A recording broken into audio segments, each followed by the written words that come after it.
Hi and welcome to Retail's Revolution with Victoria, me, and Richard. And today we're going to talk about how to Dunzo your life. Yeah.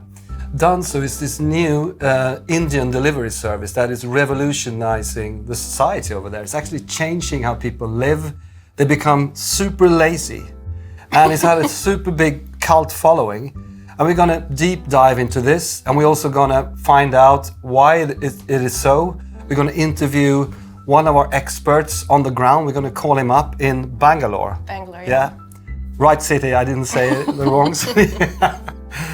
And we're also gonna give you tips on how you can gain advantages from this new trend, and probably also see how you can protect yourself when Dunzo is taking over the world, basically. So let's dive in. Hi Magnus, thank you for being here with us, all the way from Bangalore. Thank you for having me. So nice to see you. Tell us a little bit about Dunzo. It's one of the first companies that Google has invested in India. And why is that, do you think? I think that they realize the power of these kind of business models and solutions, where you actually gather a lot of information from customers, what they are buying, where they are buying, and when they are buying. All right, cool. And how has Dunzo changed your life, do you think, in the most radical way? It's amazing. It's almost like a concept. You mentioned Google. We all use Google for search on the net. Here in Bangalore and other places in the other mega cities, Dunzo has become a concept where you actually, let's Dunzo it. It means let's get it solved, so to speak. And what's your worst Dunzo moment? What have you done so that you're ashamed to have Dunzo'd? Oh, you shouldn't have asked that question here. But we actually had a party and I Dunzo'd a gin bottle from my friends, which is not allowed, but so don't tell anyone, please. We won't. All right, we won't. Well, thank you, Magnus, for being on our show and telling us about Dunzo, and hope to see you soon. Thank you, and namaste, as we say here in Bangalore. Namaste. Namaste. I mean, we're living in the era of Dunzo already, even if Dunzo has not arrived yet. But what do you think would be odd today, or is odd today, and was normal yesterday, if you think about the stuff you can outsource? Well, what comes to my mind is the delivery service for food. Mm-hmm. So something around cooking. Maybe it was normal to cook for one person, even if you're a one-person household before, but now the convenience of Foodora and other delivery services that can provide that for you. So maybe now cooking becomes the exclusive idea. I mean, if someone is cooking, a single person, and doing these sort of very advanced sort of cooking things at home to themselves, it's probably has turned into something else, like a passion or a hobby. Sure. Because it's more expensive, it takes a lot of time, and so on. So that's definitely something that's odd today.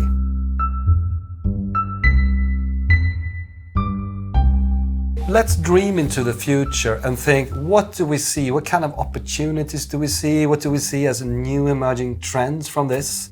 What would you say, Victoria? Well, we were discussing before, and we were talking about the branded last mile experience, or the last touch point where the commodity is given to the consumer. So in my world, I'm thinking, like, how can you make that more extravagant, or how can you embody that brand into that delivery? So it's not just a delivery person that comes with your package, but maybe it's like, I don't know, some kind of show or some dance, or it's like outfit, or I don't know, something that embodies the brand, or music. So you mean it should be different if I order a pizza or a perfume from Byredo or something? Yes, correct. Should not be the same guy in a purple suit. Yeah, in my opinion. So if I order like a designer jewelry or a bag or something, I want that to come like that feeling of exclusivity. I want that to come with that last touch point. Yeah. So, and if I just order a pizza at 1 o'clock in the morning, maybe not so much exclusivity, but just... No. But that's really an opportunity to create a sort of a branded last mile experience.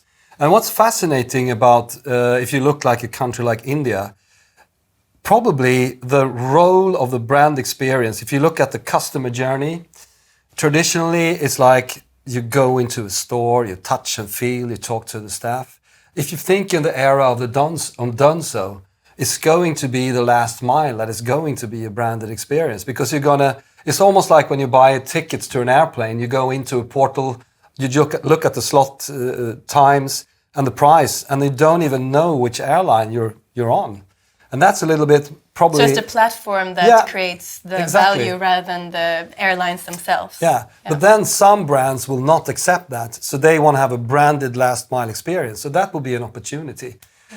There's another interesting thing about Dunzo, how it will affect us. What do you see there, Victoria? Well, the phenomenon of auto-correcting your own life, as I put it. Auto-correcting your own life. Yeah, so you're running really fast from meeting to meeting, or from event, or to a friend, or to your house, and you forget something. And the way that you can just auto-correct that, like, oh, I'm gonna go to meet my friend at the restaurant in 30 minutes, but I forgot this at home, or I forgot my present. You're talking about my life, the way I live it. Everyday life. So you need Dunzo. I definitely need it. But maybe also when I listen to this story, there's obviously so much opportunity, but I feel a little bit scared that it's going to be that you rely too much on Dunzo. Like auto-correcting, that's why I said auto-correcting your lifestyle, is that now maybe people are not as inclined to know how to write handwritten letters, or even how to spell, right? Autocorrect. So the same, it's like I can just show up to work. I forgot my computer at home. I don't have to be ready for you at 9 o'clock in the morning. Yeah, I just Dunzo it. Like, I'll just rock up and be like, hey, I'm here. Morning. I did not. No. I always come prepared. Yeah, very good. But I think there's, the auto-correcting of your life. I think that will be a possibility. Like, maybe you rely on something too much. But isn't that also, if you think about the energy you spend, I mean, remembering things that you can outsource, like phone numbers. I mean, there are probably some space in the brain that's like empty drawers you can fill with something else. So isn't that a third trend? Like, we can call it ritualized everyday chores. Because if you don't have to do anything, if you outsource, you're auto-correcting your life in Dunzo, it will do all the boring stuff. There will be a lot of blank spaces, stuff for you to fill with. I think maybe there will be like a retake of these chores. Yeah. So we would go to the extreme and be like, I'm going to Dunzo everything. But then, wait a minute, I think I need to take some of these things back and really make a ritual about them. So it's like a laundry folding. Maybe you can make that into meditation, like Marie Kondo. She does the art of tidying up. And then the thing of how everything that you have adds value and happiness and sparks joy in your life. So you choose, of all those 10 boring things I do, I pick one and I turn it into a ritual. Like, to me, probably, I mean, shining shoes. Okay. I can get into that, shine shoes. Or good. Wash socks. I'm just, something. And we turn it into almost like a Zen ritual. Yeah. Exactly. Elevate it into something that has meaning. Yeah. Yeah, so I would say that for laundry, like, I hate laundry and I hate folding laundry, but when I do it, I try to really think of it as something that is supposed to spark joy. Like, does every item here that I'm tidying up, where I'm folding, how does this create joy in my life? So maybe I wouldn't Dunzo out my laundry. I would actually just try to really be present and make a ritual out of it. Sounds exactly like how I do my laundry. But anyway, of course, there will be many products and services that will come out. I mean, the first thing you always see in a trend like this is usually art. And then maybe thinking about, people do books, like this book that just came out or a couple of years ago about how to stack and chop wood. It's a bestseller all over the world by this Norwegian guy, Lars Mytling. That's an example too. I mean, can you imagine something more boring than stacking wood and watching it dry? No. No, but that's a bestseller. Okay, so how do we summarize this, Victoria? And what do we... Well, we have summarized it actually quite well, haven't we? I think so.